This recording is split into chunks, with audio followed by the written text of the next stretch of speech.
All right, here we go. 3, 2, 1. Hey, my name is Kristi Nowrouzi. You are here on Mortgage Celebrities, and it is just such an honor to be able to introduce you to the Darryl Dziedzic.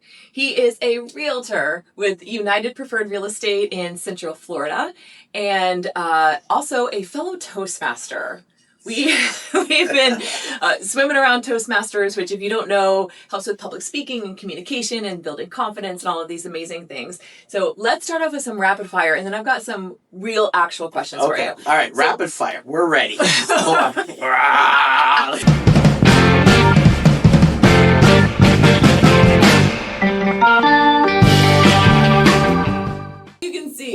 We cannot be serious. And so we were like, oh, we're going to be all stiff. Yes. And no, that's just not going to work. So let's talk mortgages. So we're going to have some fun. We're going to cut loose. We're just going to let's do it. Just roll with it. How's that? Yes, awesome. I think this is table topics in Toastmasters. This is not a Toastmasters thing, but this is improv though. But it's improv. We're improving, right? Yes. Yeah. We don't have formulated questions and answers. No. We just wanted to kind of roll with it. Yeah. Be natural, because everything's so scripted and AIE. So AIE, but not EIEIO. So what we want to do is just be natural. All right, let's go natural. Let's just go natural. All right, I'm in. Darryl, how long have you been in real estate? Long enough to know better, but short enough not to care. No, wrong way. Real estate since 2020. 2020. Got my license. Yeah. And so it's almost 6 years. What pulled you into this amazing industry? Money. The OJ said it best. Oh my gosh. The deal was, I needed a career change. As you can tell, I'm a little older or wiser, one of the two. Wiser. But my previous life in education and ministry, and it was just really time to do something different. A challenge. Actually, it was a challenge. Really good at what I did. Really good for many, many years, and it was career burnout, in terms of I'm good, but I need something more. And entrepreneurship was always, I dabbled in entrepreneurship with small things, paper routes, selling. I have a crazy entrepreneur story I would never share with anybody, but if you're lucky, I may share it with you. I hope I'm lucky. At the end of the day. And what I found was there was always this itch, right? Itch, because when you're in education, there's a ceiling for how much you can make, no matter how good you are. And maybe even how far you can go. Like, there can only be one principal of a school, right? Right. One superintendent of a region. And it wasn't even that. It was like, think of the NFL. Not every player wants to be a coach. Right, okay. So I didn't really care about necessarily being a principal. What I cared about was how good of a teacher am I? And no matter how good I got, at the end of the year, I didn't get a pay raise. I didn't get my positional worth, my reward. It was, there's a 3% cost of living raise at the school, whatever it is, and they put the ceiling on you, and I'm like, why do these NFL players or professional, the better they get, the more they make? And I could only find that in what this country is founded on. Yep, I'm preaching entrepreneurship. Yeah. And so I'm like, well, it's time to go. Okay. Yeah. So you had to bet on yourself, though. I did. No guarantee of success. No, but I did move from a people industry to, believe it or not, real estate. Now I'm in residential real estate, so it's a people industry. Yes, absolutely. So I just kind of made a lateral move with no glass ceiling. That's the way I see it. Real estate is definitely a people business. Yes. What was the most unexpected thing about real estate for you? Like, when you got into this and you were like, I didn't see that coming. Oh, wow. I didn't see that coming. Wow. So my knee-jerk reaction, because I've heard this from a lot of new agents that get in, like, you have to shell out thousands of dollars to get started with the local regional board and your lock boxes and your signage and your marketing and all of these things, and it's like, you may not make a dime for months. Correct. And you have to shell out a lot of money. Yeah. You probably were prepared for that because you're entrepreneurial spirited anyway. Yes, and I sold Amway at one point in my life. So I was, you get it. There's an investment you bootstrap it. There's an investment, and I did a couple of multi-level marketing, which is a business model. Yeah. And so that was my dabbling part of it, but it's not the story. And so part of it, you kind of know what you're getting into. What I wasn't expecting is timeline. I'm impatient.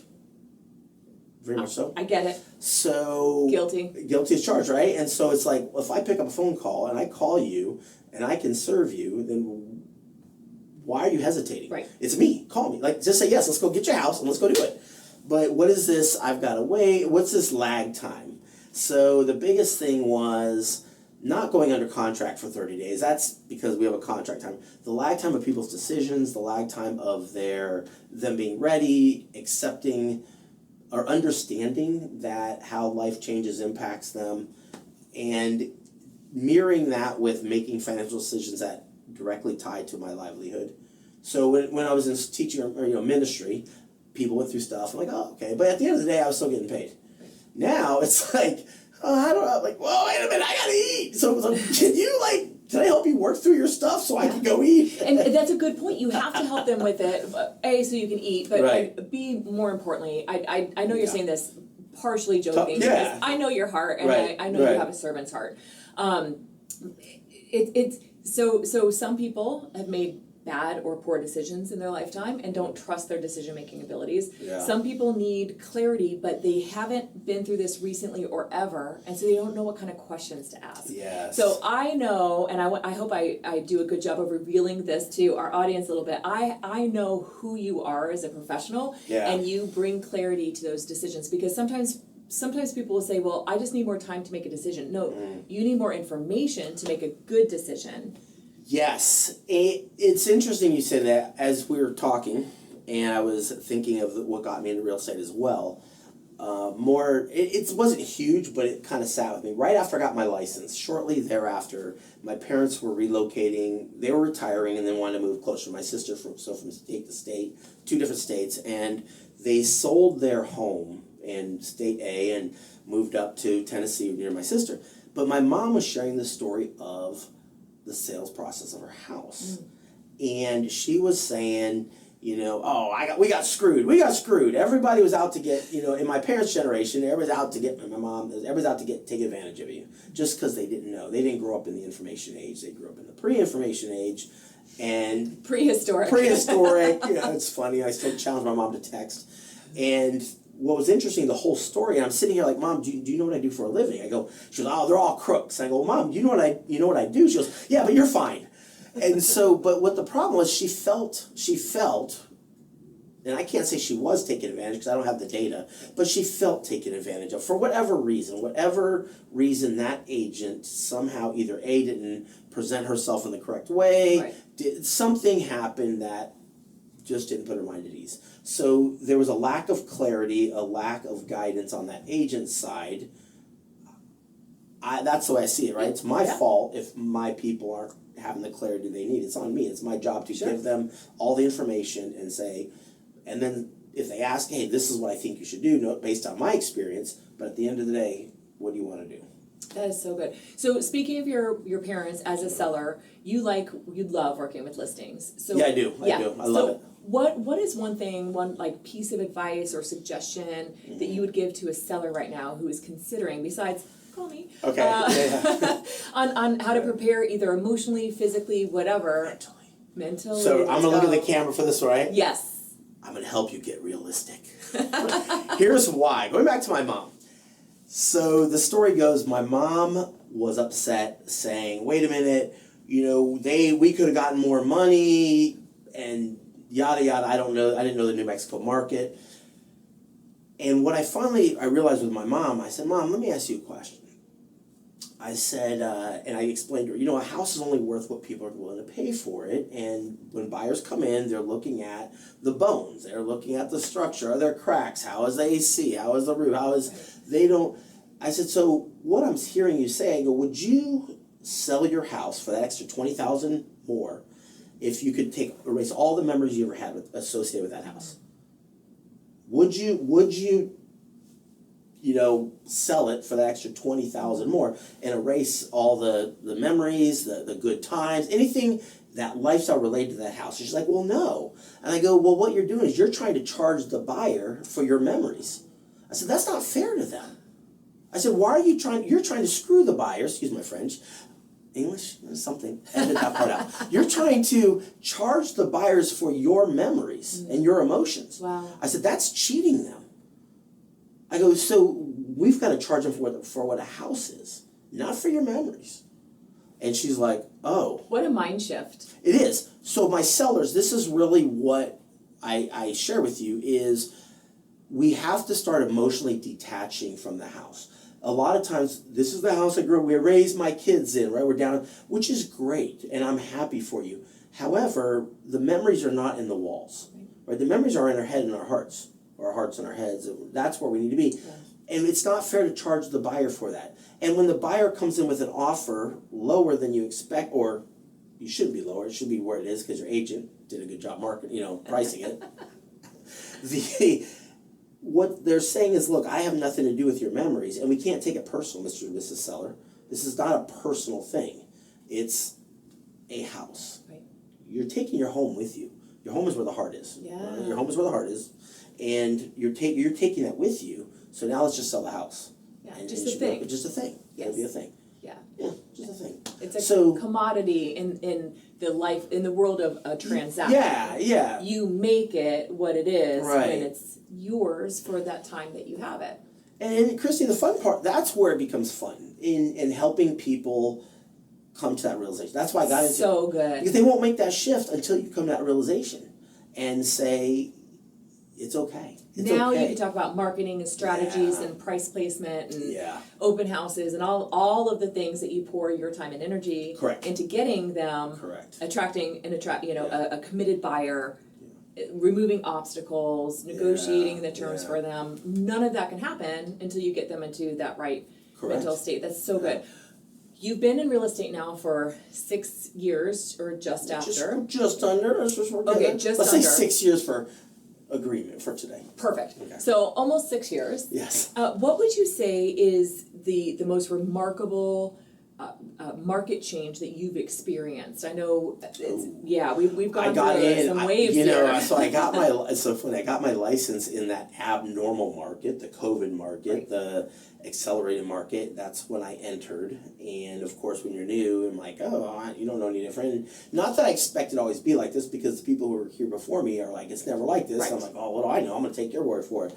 And you just put the sign in the yard, and the house was gone. And I'm like, it'd be nice to have some sellers, And so that was fascinating. And thank God these people were telling me this. And thank God I listened, because I realized that this wasn't always going to last.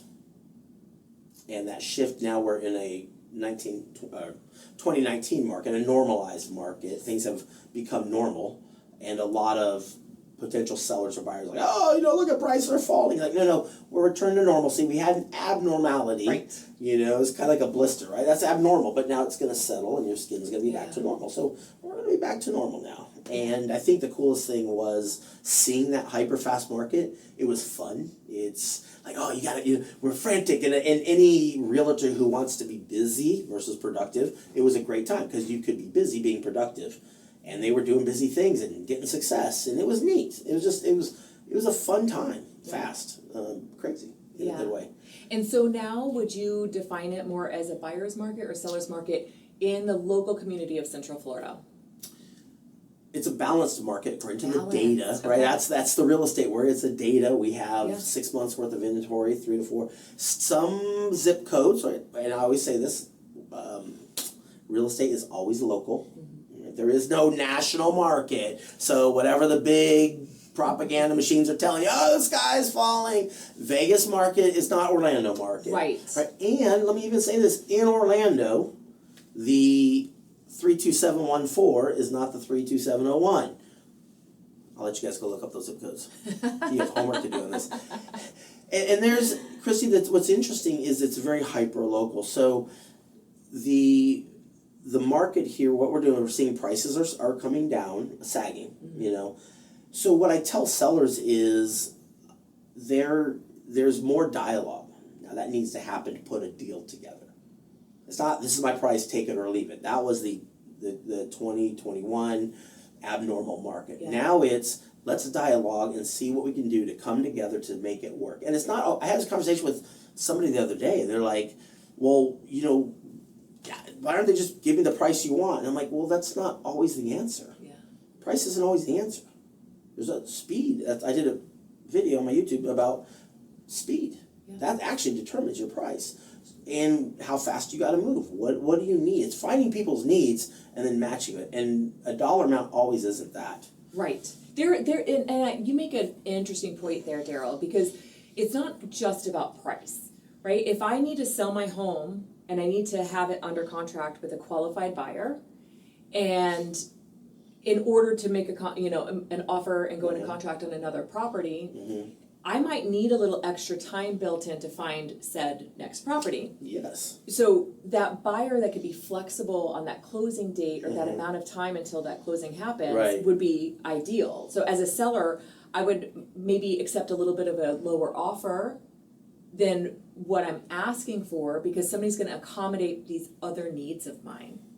Absolutely. And you know the industry, we call those terms. Yeah. What are the terms of the deal? So many people just get hyper focused on the price, but there's so many other elements to be met. And I've worked with over 1,000 home buyers. So I only know the home buyers. Okay, you're on the buyer side. Yeah. Yep. And I've noticed that a lot of times, depending on how the buyer's agent presents the information, a lot of times they're like, oh, that seller, they're angry about it. They don't want to give us anything. They feel like they're giving the farm away. And I realize that there's two sides, right? And you feel like you're giving maybe too much, and you feel like you're giving maybe too much. Right. But what you just said, it's that communication, that extra communication that's got to come in. Yeah. Right? To make sure that the other party isn't like, well, they're just jerks because they want, what if everybody were seeking a win-win situation with meeting all those terms? But there's a communication breakdown. It's just as bad as... Well, Kristi, it goes back to relationship. In anything, there is one person, two person, and in between them is the relationship. So when the buyer, the seller, the transaction. So like any good relationship, and I always use it in husbands and wives. Right? Husbands and wives, how do you have a good communication is... when we don't say, oh, my husband, my wife, and I always have these stories where you hear these wives going out and they're clucking about their husbands and the husbands are complaining about their wives, like, what's wrong with you? It's why are you complaining about the person you love? You should focus on the relationship.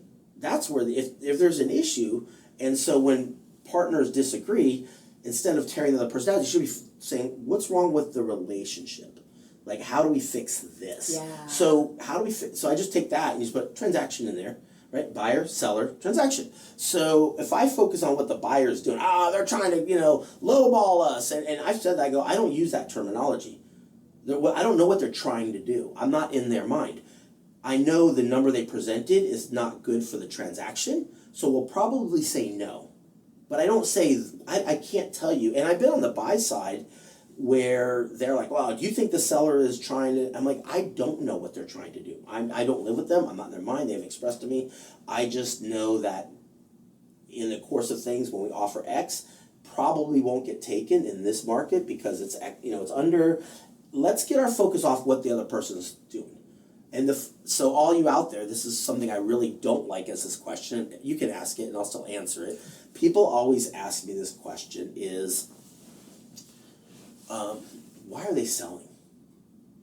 They always ask that. Why are they selling? And I got a story for you, if I may. Yes. And the other question is, well, they bought this property for X, and now they're selling for that, so, they're making a good money. Okay. It's nothing to do with anything. Right. Well, why am I acting as judge, jury, and in some cases, contractual executioner of your life situation? Do you want the house or not? Right. Why do you care what they bought it for? I mean, maybe great-grandma gave it to them and they signed the deed in lieu of whatever for $1. Maybe they bought it a different time. Yes. And you're feeling remorse because you didn't buy it that time. Right. But that doesn't change current day. No. Nothing. Do you want the house at this price or not? Right. Nobody walks into Target, Walmart and going, oh, so, they bought those bars of soap for $1 a bar and now they're charging me $3. Right. That's hot. Nobody does that. But they do it to houses because isn't that interesting? They put people. That's why I love this stuff because it's psychological and it's relational, and it just happens to be about a transaction. That's it. You just hit something on the head, and here I wanna unpack it. a lot of people believe that real estate is all about marketing. I think marketing is a side of it or a tool of it, but you start off, our body language actually started changing with, yes, when we were talking about relationships. It is a relationship business, right? Yes, and our body started reflecting that. When we started talking about relationships, we were like leaning in on it, you know? We We're love like, it. But you're a relationship person too. For sure. Very much so. For sure. And that's what I think keeps me or keeps us in the business is that it's about the people we get to serve. Yeah. And so, yeah, if you wanted to find a lower rate than what I could offer, I bet you could find it if you start shopping for the Walmart of interest rates, right? Yeah. But there's value in so many other things. The communication, the knowledge, the care, the follow through, all of those things have something to do with it. So I was gonna ask at one point, not because I need to know, but to position it for our audience, is real estate a marketing business? Is it a relationship? And we've proven it in this conversation. It is 100% a relationship business with an icing of the marketing, the know-how, the tools. Yeah. Right? Great question. Going back to the original question about why the glass ceiling. Yes. And I always go back to, not that I necessarily endorse the NFL. I mean, I do go Seattle Seahawks, won the Super Bowl, 2026, woo! But, somebody's smiling at me. Anyway, but it goes back to that idea of a professional, is the better they get, the more money they make, right? And and for any of those who read the Bible, it says in Proverbs, if you see a man skilled at his work, he will stand before kings. And what we, in the entertainment industry, we reward those people who have leveled up their skill. And so in the entertainment of athletics, what I say is this, is if we get our relationships right, then as a realtor, real estate agent, broker, my job is to level up my skill. So is it about marketing? Marketing is a skill. So as a real estate, I need to work on that skill so that I'm better against other realtors, other agents, and there's 20,000 here in the Orlando market. So does it mean that, I'm not saying I sold the most amount of money, the most amount of houses. I'm not saying does that make me number one? I mean, that's one metric. But I'm competing against giving these individuals an experience, a memorable experience. Yes, a good memorable experience. A good memorable experience. You don't want mom's story to ever be the experience of your clients. Absolutely not. Absolutely not. Right. And so with that, the marketing, the knowing how to do the contracts, all those kinds of things are what, like when I was in education, there's teaching methodologies to become a better teacher, more effective teacher. So do you study those, learn those, follow those, and practice those, and implement those in your classrooms? So same thing, implement it and marketing happens to be one of those tools. Yeah. Love that. Yeah, so great question. What is your favorite thing about being a real estate agent, a realtor?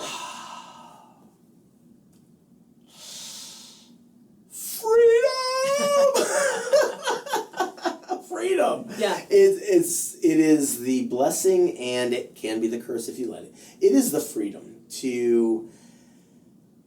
Freedom. Yeah. It is, as I'm gonna use my parents, and I love my parents. I'm not bagging on them. It's just I'm bagging on some of their limited perspectives on certain things and their generations. So they're 84 at the time of this recording, and it's so a very different generational perspective. Grew up in the get a steady job, have Absolutely. You'll have a retirement at the end, Social Security. I'm Gen X. And we are, mistrustful of government. We are self-reliant. This is who we are. Now, how much of that on the spectrum am I? I don't know. But it's the freedom. And my dad will go, "Oh, you're living the life of Riley." I don't know who Riley is. He used to always say that, and it meant this kind of playboy, frivolous thing, which really over the years it came to a person who's not being at a specific place, a specific time. He was in the military for a while, so that you can tell there's order, and then when he left and got to civilian life, he showed up at his job consistently, he worked, got it done, came home. So there was a lot of regimentation, and for him, the life of Riley, this playboy, as he would say, meant there's no regiment to life. And he thinks, the other actually was about a month ago, and he threw that comment out, and it used to eat at me, Kristi. Like, what? You think I'm just this, and I was like, wait a minute. I go, Dad, I said, I'm paying a price for that. I said, the life of Riley also comes in, you don't know when your next paycheck's coming. Right. I said, so yeah, I'm because what are you doing? Oh, I had coffee with so-and-so. Now, coffee and so-and-so, and I'll share this back when I was in ministry, I was accused of just having coffee with a friend. And we would have coffee 3 to 4 times a week at a coffee shop. And part of that was building a friendship, a relationship, but also he was my biggest volunteer in the youth ministry that I was leading. And he was dedicated. And when I left, they actually, as a volunteer, he has his own business, he's an entrepreneur. The church leaned on him to keep the thing running. Wow. And yet they gave me grief for always having coffee with this guy. And I'm like, no, that's what relationships do. We do business with people we like, trust, right. All the stuff. So my parents are like, oh, you're just having fun having coffee, doing nothing. And because they're not entrepreneurs, they don't see the fact that that's a very integral part of entrepreneurship. And you're also writing offers at 10 o'clock at night, and you're hosting open houses at Sunday at 2 o'clock in the afternoon. And you and I were working with a potential client on Saturday afternoon. So there is freedom, but there's all it comes at a price. Okay, you teased us about an entrepreneurial story. So unleash it. Oh Lord, marketing. Actually, marketing. Okay. Since you talk about marketing, I've never shared this publicly, and I will. One of my failed dabbles in... We learn from our failures. Oh, yes. That's why I'm laughing. First, it took me years of embarrassment. And so this was in 1990, 91, right around that time. I moved to Florida from Colorado.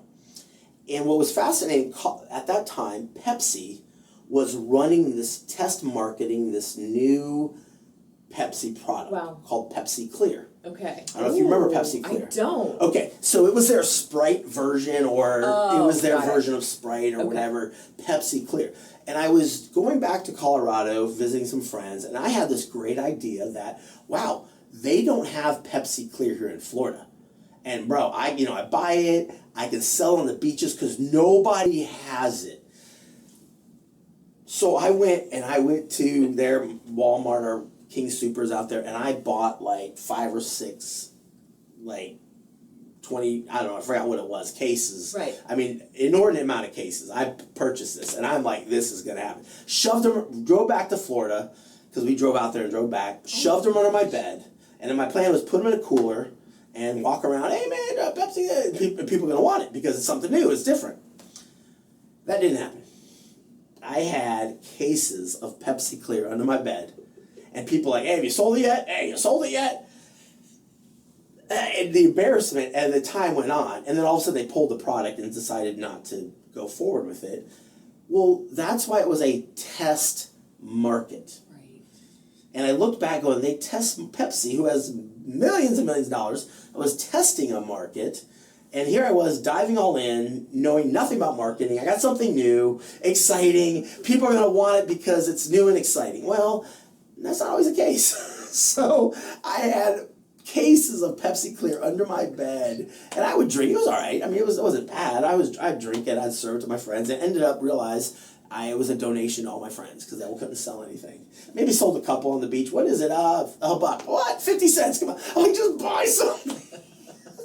But I didn't have the marketing of how to hey man, you can only get it in Colorado. I brought it here. I didn't have that spin factor of what Well, you've learned a I've learned a ton. Yeah. But it took me a while to get over that shame and embarrassment. I'm a failed businessman, and it was funny. So the Pepsi Clear story love that. It was interesting. I learned so much from that. Thank you for bringing it up because now I'm learning as I'm talking. So good. So yeah. So what are you most excited about for the rest of this year? Yeah. Wow, that's a great question in terms of people. I just love talking to people. I love meeting. I'm excited about who I get to meet.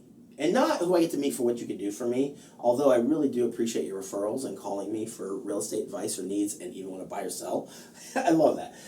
What I really love is just talking to people about real estate, educating them on the process, giving them some clarity, whether even they want to buy or sell. Hey, I need a good, refer somebody to them of another service. And that's important. That's part of the relationship piece where what a lot of my clients do know, and they even joke about it. I had one lady, she says, I need this. And I go, I got a guy. She goes, of course you got it.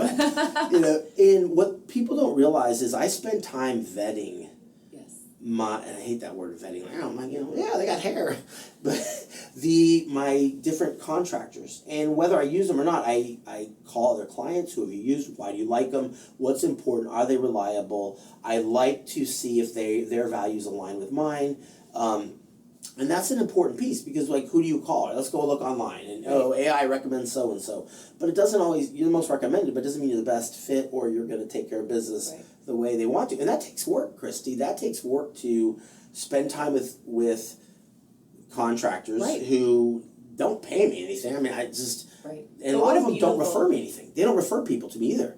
They are just, it's a one-way referral, kind of like mortgage brokers sometimes. I'm teasing you, but that's the joke, right? We lend out, but they'll be there for me and my people in other ways. Yeah. If I need something now, those people are like, all right, man, I'll be right there. I got you.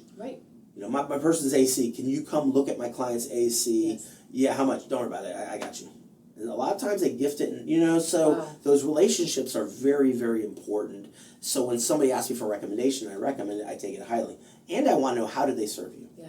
I always want to know, because if they're pretending to be somebody to me and then they serve my clients like garbage, like, you're done. Like, that's not. I don't need that. I don't want that. What a very elevated concierge service that is. Oh, well, thank you. Yeah, that's awesome. Concierge Realtor of Central Florida. How does this sound? Concierge Realtor of Central Florida, Orlando. Darryl Dziedzic. Calm guidance, clear decisions.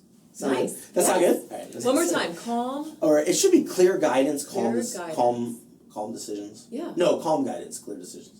Yeah, clear. I love that, because a lot of times people feel, especially when you're making the largest decision of your life, a lot of pressure. Yeah. Calm does not exist. Oh, right. And sometimes when there's too much to consider, clarity can't survive. You know, chaos sometimes can take over that rhetoric in our head. Yeah. And so I love that is your tagline, because it sounds like one of the most significant pieces to being able to make a fiscally wise decision and feel really good about that decision.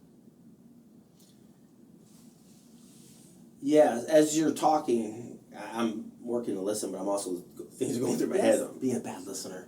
No, you're listening. What was fascinating is on the buy side, I was on the buy side, and there's two scenarios around the same time, actually. I had a lady, and she was older, and they sold their business, had their money, right? And this is a height where we're kind of in that tail end of the COVID spikes, and prices are up. So this is scenario A, and then I'll tell you scenario B. So scenario A, she would call me and say, hey, is this house, is this worth it? You know, and she's told me, she's like, look, we're at the end of our lives. This is her words, not mine. This is our last house. We're going to be, you know, and I looked at her, I said, look, I said, these are your words. You're at the end of your life. You have the money. You can afford it. Do you want it? I said, yes. I go, now, if you were a starting family and you were telling me it was worth it, I would say no, because you're probably not going to live it long enough to recoup your equity. And again, I said, so you're at a stage where you want the shoes by it. You want to go on a cruise and have the stateroom, you can afford it, buy it. I said, so I don't know if it's worth it, but I do know, depending on what stage of life you're in, is it a good value for you? And if you were, like I said, a starting family, it makes a difference. So and she's like, oh, wow, thank you. And so we ended up finding her house, and they're still in it today, and she loves it. Overpaid for it, like. But by whose measures or standards? I mean, like it could change any time, though. And now, but next year it could be 15% higher. We don't know. And she did make her money back on it. She overpaid like a substantial, because she wanted that house. She's like, and she lost like 4 or 5 other houses, and she's like, I want this one, and she's like, I will overpay. And we took it off the market. It was supposed to be an open house. Took it off the market that day. The listing agent said, I'll close the open house. I said, okay, here it is, and we did it. And did she overpay? I always think that you're crazy. Did she have the money to afford it? Absolutely. You buy what you want. Yep. You worked hard. You built businesses. You sold your businesses. You got the money. Get what you want. There you go. And there it is. So that's scenario A. Yes. Scenario B, represent the buyer around the same time. COVID was happening, fast market. So this lady wants to put offers in. And she wants terms. Well, I need, $5,000 at closing. for closing costs. Okay. Now, as we know in that market, it was the seller would put something out and you take it or leave it. There was no negotiation at all. That's true. And I went through to talking about calm guidance. You know, we hear realtors chat behind backs like, I have this client, oh my gosh, and they just cackle and or complain or I don't know what do men do? Men don't cackle. What do we do? How do you vent. say vent? Vent. We vent in love. I don't know. I mean, you know, right? Like, you know, we're like, I don't know. How do you ladies see us men when we get together and complain? I'm not hanging out with people who sit around and complain. I love that. So yeah, that's why we don't know. But I heard back in my previous. Yeah, exactly. Yeah, I heard somebody. No, but like blowing off steam. Yeah, maybe, yeah. You know? And I don't believe in complaining about your clients. I mean, the situation may be rough, and I do you want them as a client or no? Right, and so there's some that I don't, and some I fired. But this lady, God bless her heart, and she wanted to put these offers in, and I told her no, and she was a woman of faith and said, well, God does provide, and I'm like, okay, sweetie, but this one He's not going to provide, you know. Loaves and fishes. Give me some loaves and some fishes, and we can get it blessed, but don't just manifest it out of nowhere. So I said, all right, I'm going to write up these offers just so I could practice writing up offers, right? This, at least I can take the least out of it. Get good, reread the contracts, take my time, get better, get skilled, let's do it. And we put the offer in, not accepted. So this happened like 3 or 4 times. Only 3 or 4 times? Yeah, only 3 or 4 times. And of course, I was still newer in my career, so I was like, this is good to the business, I'm going to weather this out. And then finally after that, she calls me, she's like, well, why aren't our offers getting accepted? And I was like, and now you want to listen. This is great. And it happened with my older client too. Now you want to, we lost them, and what she hired me because she said she could tell me what to do. That's what she admitted. She goes, I hired because I knew I could tell you what to do. Oh. Which is fine because I let her think she can tell me what to do. Okay. And it worked out because I'll go along for a ride with you. I know you're going to buy. And if I appease you, we're going to calmly guide and look at some houses that are not it, and I'll be there because I know you're going to buy. Yeah. So it's not one of those, she wasn't a looky-loo, you know. Right. And the other one knew everything. She knew everything until she didn't. Yeah. And so... It's a challenging market if you were asking for anything, even a Right. financing contingency. But she was getting mad, frustrated, different things. And it's like, you know what, we have to... People are, when they buy or sell, are in such an emotional state, whether they admit it or not, or show it or not, that I have to be the voice of reason and calm. Yeah. When I get that initial call, whether it's a listing, like people are testing me, hey, you know, what do you, and they don't know what to ask me, right? They always want to say, what do you charge? That's just like, okay, like, hi, Kristi, how much you make a year? Nice to meet you. Like, okay, I don't do that, you know, hey, glad to meet you. So how often do you get paid? What do you make? What's your paycheck like?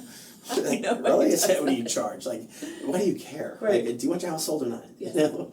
And in a short time. So it's cute because I know that I can see this after experience, being with people in my previous life and then being in this, I see it coming a mile away. So it's just like, okay, we'll get to that later. Let's talk about why do you want to sell? What's going on with you? And when we can make it about them, and as they're talking, I can identify some of the feelings. Yeah, it sounds like there's a lot of uncertainty in your situation. Yeah, there is. Yeah, oh yeah, you know, sounds like it's feeling like it's a little heavy. So they're talking intellect, their head knowledge, but I'm kind of trying to put emotion to it. And if they lock in, then there's this, you can feel the tension melt, and they'll want to continue more. You know, is that sales?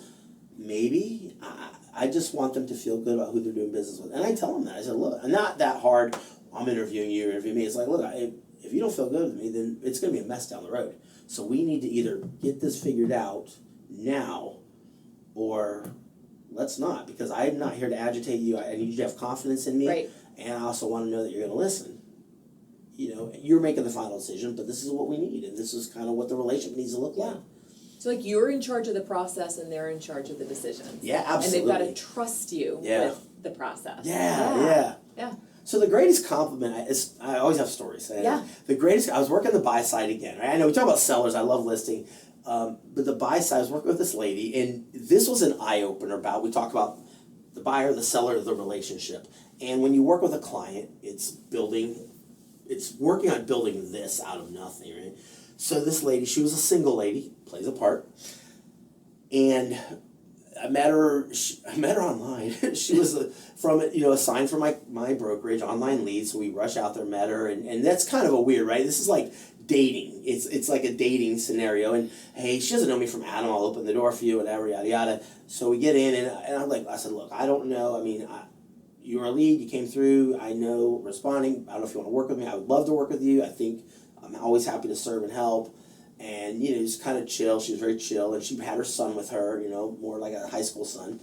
And so you get to learn, okay, she's single, I'm single at the time and all this stuff. So we start looking at houses. And finally she's like, okay, let's start putting offers. So within a short time, maybe about 2 months, and she referred somebody to me, and her friend, went out looking with a friend. So we had a lot of interaction within, let's say, 90 days, just like almost constant. And found her home. She was excited. She's still in it, and she's there. And probably, I touch base with just how they're doing. I like to follow up. I like to see how there's people. I have to follow up. I say, how you doing? Life? How you doing? How's your house? Is there any problems? Like, what do you got going on? You need, what do you need? And so she goes, it's so funny. My son was asking about you. And she's like, Mom, you don't talk to Darryl anymore. What's going on? Oh, because you guys were so we were so, yeah. And when she told me that story, I started laughing, and I realized that it's speed dating, which is kind of, if you're like me talking to people, I think it'd be fun back in the day to speed date, but it made me realize that that's what it's like and she's like, well, he did his job. Yeah. He got us where we need to be. And son's like, oh, yeah. Okay. He which made me feel, because he felt like there was a real relationship between him and me and his mom. And it was weird, when I think about it, it's kind of weird, but it's also like I did my job because I was involved in their life, made an impact. Yes. Got them where they need to be. With care. Yeah, with care. And, we talk, like I said, time to time, how you doing, things going on? Or, hey, she'll call me, do you know someone who needs this? Yeah. Absolutely. But you go from speaking to somebody a couple times a week, right? Spending a couple of hours looking at properties, talking about properties on the market. Is this a good fit? We can't go and see it. It's under contract now, whatever the case is. I feel like that with my buyers a lot. And then all of a sudden it's almost like we broke up. Yes, So you can check in every once in a while, but it's like, I don't have there's not a place for me in your world anymore. There's nothing I can do for you right now other than like you said, checking in. Is there anything I can do? Yes, so it does feel I feel like, and that is where we're asking our clients to refer us somebody that's just like them, because we need to fill this void in our heart. Right. I love you guys. I had so much fun working with you, finding somebody that's just like you, and we tend to attract people who are a lot like us, so that's like our call to action for our audience today. If we've had the opportunity to work with you and serve you well, think of who's in your life that you could refer to us, because we have this hole to fill. Well, and it's a business, right? There's always a business week, our pipeline, and that's like your paycheck. Your paycheck is coming in 3 weeks or a month or however often people get paid. But that our pipeline, our relationships are our business. Yes. And it's interesting. What I love about real estate is people hate it, people love it, I love it. It's a true team effort. I don't get the financial rewards until we all cross the finish line. Yep. I don't get paid until we win. Not I win, until we win. Yeah. And on your side, at any point, something could happen. Yep. It could be an inspection, somebody gets cold feet. It could be a lender underwriting issue where they're like, I don't want to. Right? And it's out of your control too. You've lined up everything and you've submitted it, or it's crazy. But when we cross the finish line, it's a we. We did this together. Yeah. And so I think a lot of sellers, and when people call me and say, okay, Darryl, how much you charge, what's your commission, whatever it is like, well, I don't know. There's no guarantee I get paid. So if I get paid, it's going to look like this. Yeah. And I'm going to work. These are all the things. Are you going to go to your job for a month and not get paid? Right. And then maybe if your boss feels like things are a success and the business made money that month, you get paid. I said, that's not how it works. You get paid regardless. So but I love that, because it's a true reward for our efforts, and we're in it together. Yeah. It's a teammate, and I have to be. We all cross the finish line, or nobody crosses the finish line. It's so good. It says a lot about you and your team. Like you spoke earlier about how much time you spend in vetting other professionals and partnering with the right people. Yeah. All right, you ready for my last question? Sure. Oh, that's the last question. Don't we have another 2 hours? I thought we were going to be on forever. All right. I don't want to go. No offense, but you're no Joe Rogan, right? Thank you. Nobody wants to listen to us for 2 hours. Yeah, they just don't know it. You want to listen to us, you just don't know it. You want more of this. Maybe this is the start of a beautiful This thing. is the start of my preferred podcast with my preferred lender, Kristi Nowrouzi. That's so good. That's so good. All right. For your applications right now. Send them in. You want to buy a house. You know you want to. Yeah, you do. That. You want to buy a house. I got the mortgage person for you right here.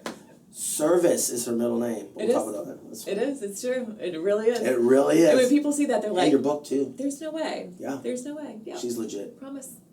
All right. Go ahead. Best piece of advice you've ever received? Oh my gosh. In life or in real estate? Can we narrow it down? Whatever you want to share. Kristi, this is... Wow. Oh man. Can we narrow it, please? Just yes. so I can help me... Because my mind is everywhere. Yes.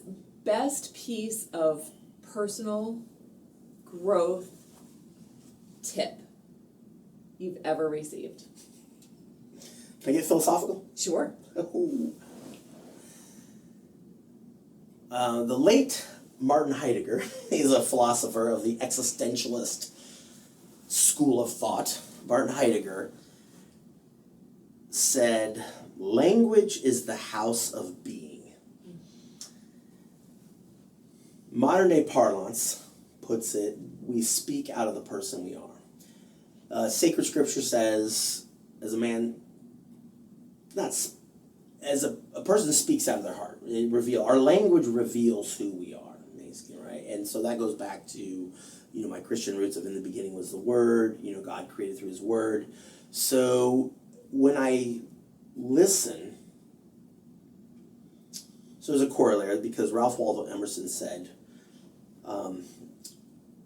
now I had this great quote by Ralph Waldo Emerson, I totally spaced it, that, I'm gonna That's okay. I'm gonna ruin the quote. No. But it was paraphrasing by if we listen enough, right, we're gonna hear the right word. There's wisdom for all of us, but in lowly listening, you will hear the right word. And I've heard those years ago, and I took it, and it's listening to, whether in real estate, in enhancing your relationships in life, no matter what it looks like, when we hear the words that come out of people's mouths, what that reveals is where they are in life. So we talked about, you said something fascinating, I don't know people who grumble and complain. I'm not around that. Which is fascinating, because that tells me a lot about you. And people are like, well, I'm better than that. No, it's not that. It's just I don't engage in that, because grumbling and complaining is a worldview. Yeah. Is a worldview. People always say, I'm going to say this, the market. Oh, the market is this, the market is that. And when people talk about the market, or real estate is crashing, or whatever, it's a tough market, I don't say that. I don't use those words, because that implies that there's something outside of me that has control. And when I look at the data of Florida, just so you know, in a bad market, every single day in the state of Florida where I practice real estate, there was a closing. Every day. Somebody bought and somebody sold every single day. 306. So there were at least 365 closings. Now, the problem was, it wasn't with me. But you can't tell me people aren't buying and selling. Right. You can't tell me that. So why am I going to say that? No, that's not a problem. The problem is, it just wasn't with me. So so I've got to do something. I've got to make some changes. The market's great. It's always great. It's great to be a buyer. It's great to be a seller. It's great with AI. It's great with negotiation. It's great. Yeah. It's just a matter of, have I positioned myself to do the things, the skill set, to take advantage of what the market is giving us, so I can be the expert in the way I need to be the expert. So people will call me. It's so good. AI me, most searched. So, I don't know if that was one advice, but it's something that I've read, and somebody wrote once about the Ralph Waldo Emerson, and listening to what comes out of our mouths in terms of when people are just sharing. and we can hear their worldview. And that is very, very important. What is your worldview? That's so good. That's awesome. Thank Oh, you. yeah, That was good. That was really good. Thank you. Thank you for sharing your valuable time with us. Thank you for sharing your insight, some laughs. It was a really great time to spend with you. Was it fast? Like, holy cow, it was an hour already. We like cranked it. Man, I want to come back and tell more stories. This is like You're invited to come back and tell more stories. Thank you. Yes. Okay. As long as they're sprinkled with some humor. Okay. There's a great takeaway for us. Okay. Right? Yes. And I will put on my Toastmasters hat and evaluate you. Oh, please do. Kristi, may I ask our listening audience out there, may I ask them if you would like clarity in your life and calm guidance? You know who to call. There you go. I can't say it. Thanks for having me on the show. This was fun. It was a lot of fun. Oh my gosh, this is so fun. Yeah, it was a lot of fun. So thank you. Yeah. I'm going to ask you a bunch of questions next time. Who's interviewed you? Nobody? Oh, how can you be my preferred lender if we don't know you? All right. Listening audience, okay, what I want you to do in the comments, I want you to write a question for Kristi that I can ask when I come back. There you go. So, and our editor she's going to go through and edit, but on the comments, if you're on YouTube watching this, wherever, I want you to write that down, say, Darryl, ask Kristi this. Nice. And then I'm going to interview her when we come back. Bring it back. Yeah, all right. Bring it back. Thank you. Thank you. See y'all next time. Isn't that crazy how fast time flies? Yes.